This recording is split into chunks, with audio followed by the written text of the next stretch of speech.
एक दिन की बात है जब सूरज ढल रहा था और चांद उग रहा था। भाई एक बात बताओ, तुम जब भी आते हो तो कोई तुम्हें प्रणाम क्यों नहीं करता? ऐसा नहीं है भाई, हर कोई एक जैसा नहीं होता है। बहुत से लोग मुझे भी तो प्रणाम करते हैं और मैं जब भी उगता हूँ तो सारी दुनिया मुझे जल चढ़ाती है, पर तुम्हें तो कोई भी जल नहीं चढ़ाता होगा। सूरज और चंद्रमा की बातें आगरा के लोग भी सुन रहे थे। तभी एक आदमी ने कहा, हम तो सिर्फ सूरज को ही भगवान मानते हैं, चांद तो हमारे लिए भगवान है ही नहीं। नहीं नहीं, ऐसी बात नहीं है। हमें चांद को भी भगवान मानना चाहिए। पर सूर्य देव तो हमें रोशनी देते हैं, चांद हमें क्या देता है? हाँ, हर किसी का अलग अलग काम है। चंद्रमा भी हमें रात में रोशनी देता है। अरे उस रोशनी का हम क्या करेंगे? रात को तो हम सोते रहते हैं, हमें रात को रोशनी की जरूरत नहीं है। पर चांद का होना भी जरूरी है। अगर चांद नहीं भी होगा तो हमारी जिंदगी में कोई भी फर्क नहीं पड़ेगा। उसका होना या ना होना सब एक ही बराबर है। इस आदमी की बात चांद और सूरज दोनों सुन रहे थे। ये बातें सुनकर सूरज खुश हो गया और चंद्रमा थोड़ा सा उदास हो गया। देखा, आगरा के लोग भी मुझे भगवान मानते हैं और तुम्हें तो कुछ भी नहीं। ये लोग सिर्फ मेरी ही पूजा करते हैं, पर मैं तो इन्हें रोशनी देता हूँ। अगर मैं ना रहूँ तो इन लोगों की जिंदगी अस्त व्यस्त हो जाएगी। कोई बात नहीं, ऐसे भी इन लोगों को तुम्हारी जरूरत ही नहीं है। अगर ऐसी बात है तो फिर ठीक है, मैं अब से आऊँगा ही नहीं। चंद्रमा गुस्सा होकर वहाँ से चला जाता है। चंद्रमा के जाने के बाद रात को आगरा में अंधेरा छा जाता है। वैसे तो आसमान में कुछ तारे हैं, पर उनकी रोशनी बहुत ही कम है। अंधेरा इतना गहरा है कि किसी को कुछ दिखाई नहीं देता। अब खेतों में बुआई का वक्त आ चुका था, इसलिए किसानों को जल्दी उठकर बुआई के लिए जाना था। पर चांद के ना होने से बहुत गहरा अंधेरा था। अरे उठ जाओ, आज खेत की बुआई होनी है ना, जल्दी चलो, नहीं तो बाद में फिर तेज धूप हो जाएगी और फिर गर्मी में काम भी नहीं हो पाएगा। बहुत सारा काम हमारा बाकी रह जाएगा। खेत की बुआई तो करनी है, पर अभी बहुत रात हो गई है और बाहर बहुत घना अंधेरा है। मुझे तो लगता है सुबह होने वाली है, हमें चलना चाहिए। पर कुछ दिख ही नहीं रहा है, जाएंगे कैसे? ये दोनों सुबह होने का इंतजार करने लगे।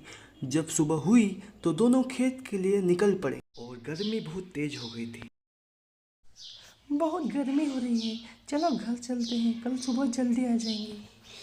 हाँ, सही कह रही हो, इस भयानक गर्मी में तो मुझसे भी काम नहीं होता, कल आते हैं। हाँ, वो आदमी और औरत अपने घर चले गए। अगले दिन जब वो दोनों उठे तो रात में चंद्रमा ना होने के कारण बहुत घना अंधेरा था और आज भी जब उठे तो सूरज निकल चुका था। सूरज की गर्मी के कारण खेत में काम करना मुश्किल हो रहा था। इस समस्या से परेशान होकर आदमी ने सूरज से कहा, हे सूर्यदेव, हमें चांद की जरूरत नहीं है। अगर आप रात को भी रहें तो हमें कभी भी चांद की जरूरत नहीं रहेगी और हम केवल आपकी ही पूजा करेंगे। ठीक है, अब से मैं रात को भी रहूँगा। अब दिन खत्म होने के बाद सूरज रात को भी आगरा में रहने लगा, जिससे दिन ढल ही नहीं रहा था और रात हो ही नहीं रही थी। अरे जल्दी से खाना बनाओ, नींद आ रही है मुझे और सोना भी तो है। अभी तो दोपहर का वक्त है, क्या अभी से खाना बनाना शुरू कर दूं? ओह अच्छा, ठीक है, बाद में बनाना। वो आदमी और औरत बहुत देर तक रुकते हैं, पर शाम होती ही नहीं, क्योंकि अब सूरज ढल ही नहीं रहा था।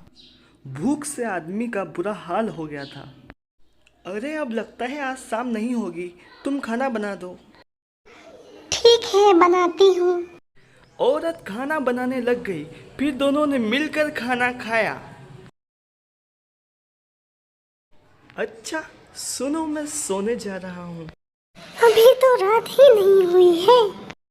हाँ, सूरज भी तेज चमक रहा है। पता नहीं रात कब होगी। मैं तब तक नहा लेता हूँ। वह आदमी टॉवल लेकर नहाने चला जाता है। बाप रे, आज तो बहुत गर्मी है। पता नहीं इतनी गर्मी में कैसे रहेंगे। आदमी नहाकर लौट आया। अरे, नहाने के बाद भी कितनी गर्मी लग रही है। अब सूरज नहीं ढलेगा, इसीलिए ये सब हो रहा है। ये सब सूरज की वजह से ही हो रहा है। कोई बात नहीं, चलो सोते हैं। वो सोने के लिए चले जाते हैं। सूरज की गर्मी की वजह से दोनों परेशान हो जाते हैं। इन्हें बहुत पसीना आ रहा है। पंखा तेज करो जल्दी। महिला पंखे को तेज कर देती है।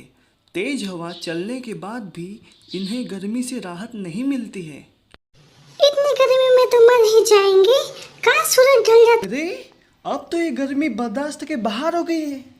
मुझे भी लगता है कि हमें चांद की जरूरत है। चलो सूर्यदेव से बात करते हैं। फिर ये दोनों बाहर छत पर चले जाते हैं। हे सूर्यदेव, आपकी धूप को बर्दाश्त करना बहुत मुश्किल हो रहा है। इसमें मैं क्या कर सकता हूँ? तुम ही ने कहा था मुझे रात को रुकने के लिए, इसीलिए मैं रुका हूँ। हाँ, हम ही ने कहा था, पर हमें चांद की भी जरूरत है, क्योंकि हम इतनी धूप को नहीं सह पाएंगे। आज से आप दिन के समय ही रहिए, रात को चंद्रमा ही ठीक रहेगा। ठीक है, जैसी तुम्हारी मर्जी। अब से मैं रात को नहीं आऊँगा। अब औरत और आदमी चंद्रमा को पुकारने लगे। हे चंद्रदेव, मुझसे गलती हो गई, मुझे माफ कर दीजिए। हमें आपकी भी जरूरत है। इन दोनों के बुलाने पर चंद्रमा वापस आ जाता है। चंद्रमा को देखकर ये दोनों बहुत खुश हो जाते हैं और उन्हें प्रणाम करने लग जाते हैं। हे चंद्रदेव, जिस प्रकार हम हमेशा सूरज को जल चढ़ाते हैं और उनका स्वागत करते हैं, उसी तरह आज से हम लोग आपका भी स्वागत करेंगे। ठीक है, अगर तुम्हें मेरी जरूरत है तो तुम्हें रोशनी जरूर मिल। मुझे माफ कर दो भाई, मेरी तरह तुम भी इस दुनिया के लिए बहुत जरूरी हो। अगर मैं दिन में उगने वाला सूरज हूँ तो तुम रात में उगने वाले सूरज हो।